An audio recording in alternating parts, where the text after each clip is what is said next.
একটু পরে যখন উঠে যাওয়া হয়, এরপরে মাটি চাপা দেওয়া হয়।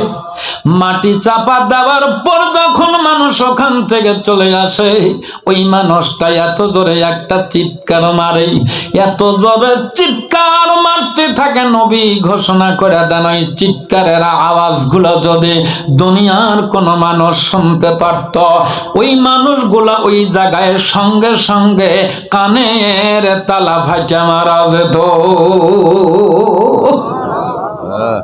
ও মুসলমান, বিজ্ঞান প্রমাণ করেছে মানুষকে যখন কবরে রাখা হয়, মাত্র 24 ঘন্টার মধ্যে ওই কবরে এক ধরনের পোকা তৈরি হয়ে যায়। সময় লাগে মাত্র 24 ঘন্টা। 24 ঘন্টার মধ্যে ওই কবরে এক ধরনের পোকা তৈরি হয়ে যায়। এরপরে কি হয়? 6 দিন পরে নখ সাজাবে, 9 দিন পরে চুল। 6 দিন পরে নখ সাজাবে, 9 দিন পরে চুল।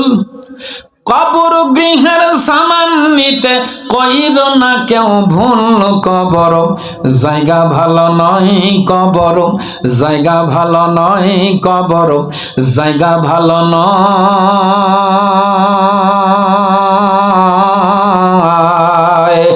আমল দিয়ে কবর গৃহ সাজিয়ে নিতে হয়। 6 দিন পরে নখ সাজাবে, 9 দিন পরে চুল। কবর গৃহের সামান নিতে কইর না কেউ ভুল, কবর জায়গা ভালো নয়, কবর জায়গা ভালো নয়, কবর জায়গা ভালো নয়।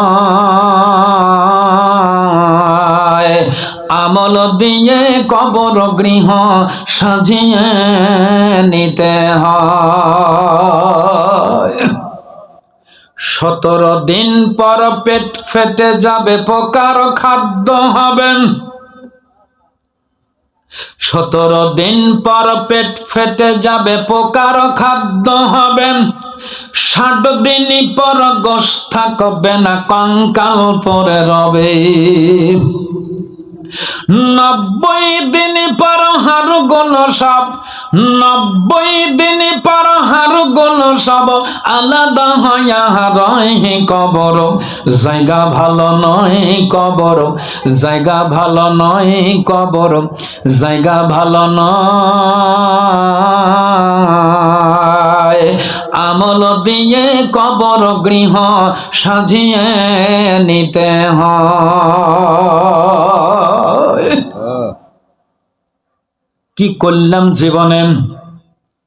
ও মুসলমান, মানুষ যখন মারা যায় আমরা শুধু কান্দি আর কান্দি, এছাড়া কোনো কিছু পারি না। কথা কন, কেন কান্দেন? নবী জানায়া দেন, মানুষ মারা গেলে তোমরা কাঁদবা না, কাঁদবা না। কেন তোমরা কাঁদবা? কান্দো না, কান্দা লাভ নাই। তার কারণ কবি জানায়া দেন সেই কথা, মরলে মানুষ কান্দে কেন? মরলে মানুষ কান্দে কেন? কান্দে কেন মরিলে? যে চলে যায় সে ফেরে না, জনম বরা কান্দিলে। যে চলে যায় সে ফেরে না, জনম বরা কান্দিলে। মরলে মানুষ কান্দে কেন? মরলে মানুষ কান্দে কেন? কান্দে কেন মরিলে? যে চলে যায় সে ফেরে না, জনম বরা কান্দিলে। যে চলে যায় সে ফেরে না, জনম বরা কান্দিলে।